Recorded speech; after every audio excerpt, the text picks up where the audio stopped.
ಜಾತ್ಯತೀತ ಇವೆಲ್ಲವೂ ಕೂಡ ಬದಿಗಿಡಬೇಕಾಗಿರುವಂಥ ಪರಿಸ್ಥಿತಿಗಳು ಈಗ ಬಂದಿದೆ. ಯಾರೆಲ್ಲ ಜಾತ್ಯತೀತರು ಅಂತ ಹೇಳಿಕೊಳ್ಳುವಂಥವ್ರು ಎಲ್ಲರೂ ಕೂಡ ಜಾತಿವಾದಿಗಳಾಗಿ ಪರಿಗಣಿಸ್ತಾ ಇರೋ ರೀತಿಯಲ್ಲಿ ಕಾಣಿಸ್ಕೊಳ್ತಾ ಇದೆ. ಆಯಾ ಸಂದರ್ಭಕ್ಕೆ ಅನುಸಾರವಾಗಿ ಜಾತ್ಯತೀತರು ಅಂತ ಕರೆಸಿಕೊಳ್ತಾರೆ, ಆಯಾ ಸಂದರ್ಭಕ್ಕೆ ಅನುಸಾರವಾಗಿ ಜಾತಿವಾದಿಗಳು ಅಂತಲೂ ಕರೆಸಿಕೊಳ್ತಾರೆ. ಬಟ್ ಆಯಾ ಸಂದರ್ಭಗಳು ರಾಜಕೀಯಕ್ಕೆ ಹೇಗೆ ಬೇಕೋ ಹಾಗೆ ಬಳಕೆಯನ್ನ ಮಾಡಿಕೊಳ್ಳುವಂಥದ್ದೇ ಜಾತ್ಯತೀತರು ಅಂತ ಕರೆದ್ರೂ ತಪ್ಪೇನಿಲ್ಲ ಅಂತ ಅನಿಸುತ್ತೆ. ಈಗಾಗಿರೋದು ಹಾಗೆ. ಬಹುದೊಡ್ಡದಾಗಿ ಈ ಬಾರಿ ಚರ್ಚೆಗೆ ಬರ್ತಾ ಇರೋದು ಒಕ್ಕಲಿಗರ ಪಡೆ ಯಾರ ಕಡೆಗೆ ಅಂತೇಳಿ. ವಿಧಾನಸೌಧದಲ್ಲೂ ಕೂಡ ಇದು ಚರ್ಚೆಗೆ ಬಂದಿತ್ತು. DK ಶಿವಕುಮಾರ್ ಅವರು ಒಕ್ಕಲಿಗ ಸಮುದಾಯದ ಸಭೆಗಳಿಗೆ ಹೋದಂಥ ಸಂದರ್ಭದಲ್ಲಿ ನನಗೆ ಪೆನ್ನು ಪೇಪರ್ ಕೊಡಿ, ಅವಕಾಶ ಕೊಡಿ ಅಂತ ಹೇಳಿ. ಈಗ ಮತ್ತೆ ಅದೇ ರೀತಿಯಾದಂಥ ಅಸ್ತ್ರ ಪ್ರಯೋಗ ಆಗ್ತಾ ಇದೆ. ಈಗ ಇನ್ನೊಂದು ರೀತಿಯಾದಂಥ ಅಸ್ತ್ರ. ಸೊ ಇದ್ರ ಬಗ್ಗೆ ಚರ್ಚೆಯನ್ನು ಮಾಡೋಣ. ಇವತ್ತು ಯಾಕೆ ಈ ಚರ್ಚೆ ಬಂತು ಅಂತಂದ್ರೆ, ಇವತ್ತು BJP ಮತ್ತು JDS ಮೈತ್ರಿ ನಿರ್ಮಲಾನಂದ ಶ್ರೀಗಳನ್ನ ಭೇಟಿಯಾದರು ಆದಿಚುಂಚನಗಿರಿ ಮಠಕ್ಕೆ ಹೋಗಿ. ಸೊ BJP JDS ನಾಯಕರ ಭೇಟಿಗೆ DK ಶಿವಕುಮಾರ್ ಅವರು ಆಕ್ಷೇಪವನ್ನ ವ್ಯಕ್ತಪಡಿಸಿದರು. ಯಾಕೆ ಅನ್ನುವಂಥ ಪ್ರಶ್ನೆ.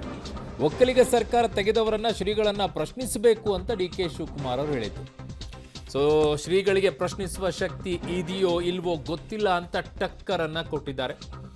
ಸೊ ಮೈತ್ರಿ ಪಡೆ ನಿರ್ಮಲಾನಂದ ಶ್ರೀಗಳನ್ನ ಭೇಟಿ ಆಗ್ತಾ ಇದ್ದಂತೆಯೇ ಈ ಮಾತು DK ಶಿವಕುಮಾರ್ ಸಡನ್ ಆದಂಥ ರಿಯಾಕ್ಷನ್ ಇವತ್ತು ಬಂದಿದ್ದು. ಒಕ್ಕಲಿಗ ಸರ್ಕಾರವನ್ನ ತೆಗೆದಂಥವರನ್ನ ಯಾಕೆ ಪ್ರಶ್ನೆ ಮಾಡಲಿಲ್ಲ ಶ್ರೀಗಳು?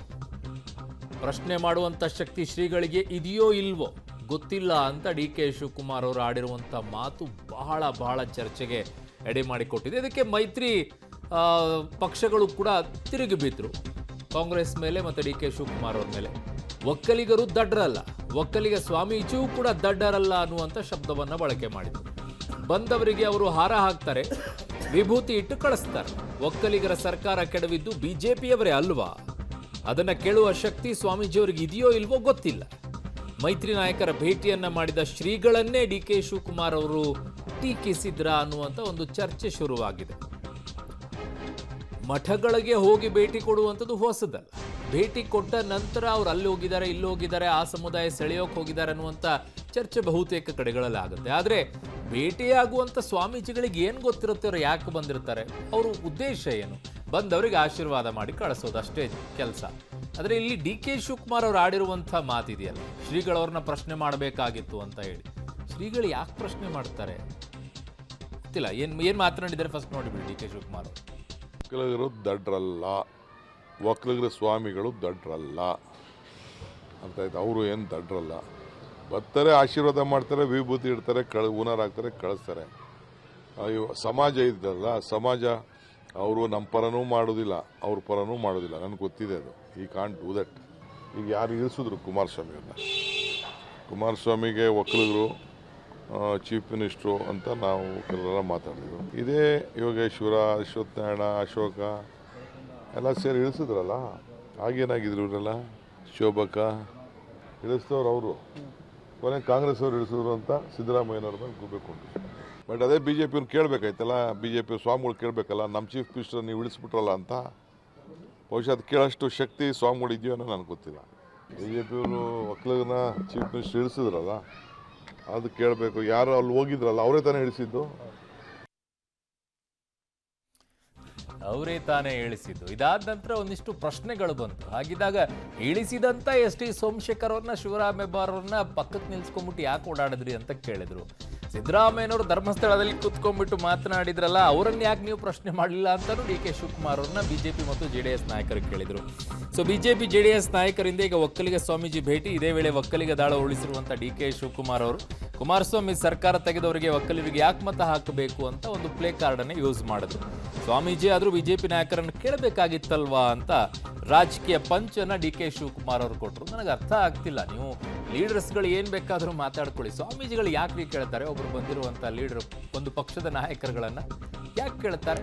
ನೀವು ಯಾಕೆ ಅವ್ರನ್ನ ಬೆಳೆಸಿದ್ರಿ, ಇದು ಸರಿನಾ ಅಂತೆಲ್ಲ ಸ್ವಾಮೀಜಿಗಳಿಗೆ ಬೇಕಿರುತ್ತಾ? ಅದು ಸ್ವಾಮೀಜಿಗಳು ಯಾಕೆ ಕೇಳ್ತಾರೆ? ಯಾವುದೇ ಮಠದ ಸ್ವಾಮೀಜಿಗಳಾಗಿರ್ಬೋದು, ಕೆಲವ್ರಿಗೆ ಇರಬಹುದೇನೋ. ಬಟ್ ದೊಡ್ಡ ದೊಡ್ಡ ಸ್ಥಾನಮಾನ ಉಳಿಸಿಕೊಂಡಿರುವಂಥ ಮಠಗಳಲ್ಲಿರುವಂಥ ಯಾವ ನಾಯಕರುಗಳಿಗೂ ಕೂಡ ಈ ರೀತಿಯಾಗಿ ಮಠಾಧೀಶಗಳು ಕೇಳಿರುವಂಥದ್ದಿಲ್ಲ.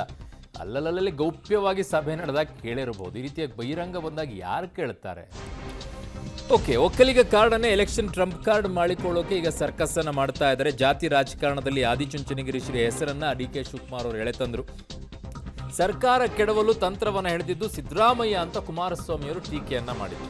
ಒಕ್ಕಲಿಗ ಸರ್ಕಾರ, ಲಿಂಗಾಯತ ಸರ್ಕಾರ, ಕುರುಬ ಸರ್ಕಾರ ಅಂದ್ರೆ ಏನು ಅದರ ಅರ್ಥ? ಸರ್ಕಾರಕ್ಕೆ ಜಾತಿ ಲೆವೆಲ್ ಅಂಟಿಸಬೇಡಿ ಅಂತ ಮಿತ್ರ ಪಡೆ ಕಿಡಿಯನ್ನ ಕಾರಿದ್ರು. ಅದು ಕರೆಕ್ಟ್ ಒಂದು ಅರ್ಥದಲ್ಲಿ. ಅದು ಸರ್ಕಾರ ಒಬ್ಬ ಮುಖ್ಯಮಂತ್ರಿ ಆಗಿದ್ದಾರೆ ಅಂತಂದ್ರೆ ಅವ್ರು ಒಕ್ಕಲಿಗ ಮುಖ್ಯಮಂತ್ರಿ, ಒಬ್ಬ ಲಿಂಗಾಯತ ಮುಖ್ಯಮಂತ್ರಿ, ಒಬ್ಬ ಕುರುಬ ಮುಖ್ಯಮಂತ್ರಿ. ಯಡಿಯೂರಪ್ಪನವರಿದ್ರೆ ಲಿಂಗಾಯತ ಮುಖ್ಯಮಂತ್ರಿ ಅನ್ನೋದು, ಈ ಕುಮಾರಸ್ವಾಮಿ ಇರೋದಾಗ ಒಕ್ಕಲಿಗ ಮುಖ್ಯಮಂತ್ರಿ ಅದು, ಸಿದ್ದರಾಮಯ್ಯ ಕುರುಬ ಮುಖ್ಯಮಂತ್ರಿ ಅನ್ನೋದು.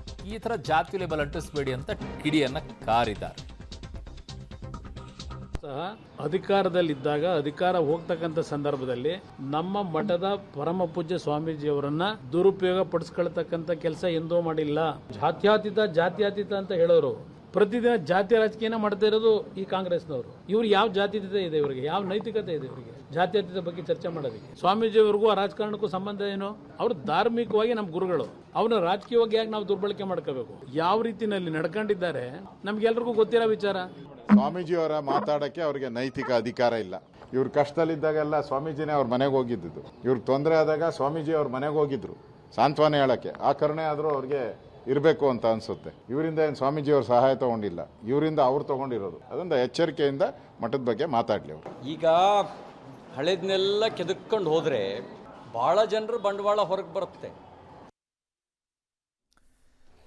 ಯಾರ್ಯಾರು ಬಂಡವಾಳಗಳು ಆಚೆ ಬರುತ್ತೋ ಗೊತ್ತಿಲ್ಲ. ಸಿ ಟಿ ರವಿ ಅವರ ಪ್ರಕಾರ ಬಂಡವಾಳ ಆಚೆ ಅಂತೂ ಯಾರು ಇಡೋದಿಲ್ಲ, ಸುಮ್ಮನೆ ಮಾತಾಡ್ತಿರ್ತಾರೆ.